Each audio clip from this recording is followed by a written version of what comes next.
I've talked enough. Mu bintu ebirala ekisigadde kukola. Kola ki?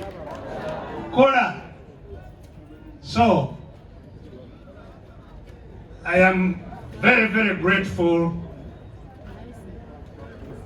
to the National Unity Platform and you, President Robert Kyagulanyi, for hosting us today, this momentous occasion when we jointly pray for all these victims of gross human rights violations. All manner of injustice visited on our common peoples. These are the people's voice.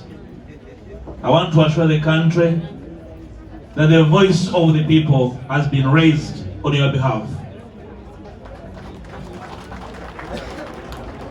Today being a special day to raise our voices to the Lord, I would like to join the team that headed the prayers to say, Oluganda tugamba, lubalembera,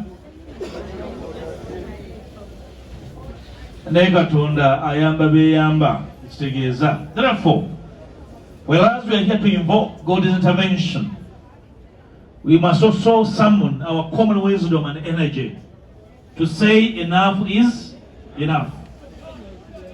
Ngojjeko kola Katonda atubeere naffe twekole ki twebereremu. Invariably, everybody has tested this suffering. Every corner of this nation has tested injustice. Therefore, the commonality of our mission is well understood. Therefore, our common mission as a people with a shared history, with a shared vision, must now come to bear. Today onwards, I want to join our leaders today to make a very clearing call to all and sundry to join the effort to say enough is enough.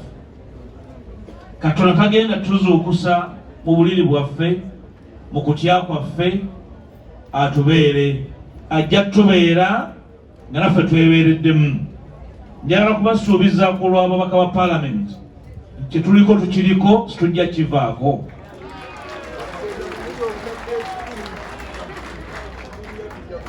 Yesterday I made a remark directed to General Museveni that he has a last chance to redeem his soul and legacy if he cares anyway. I repeat the same today, that we stand here to remind him that's not about him, it's about this country. And the equation of this country is not him, but the people of Uganda. As leaders, and all of us who seek to be leaders, it's our job to go and mobilize our common peoples to reject any overtures of General Museveni to usurp our power, our space, our rights, because they are not a derivation from his generosity or magnanimity. They are God-given. I want to thank you. I want to thank everybody here and ask of you to keep together, keep firm, keep going. It's going to be a long haul. It's not yet Uhuru for God and my country. Thank you so much.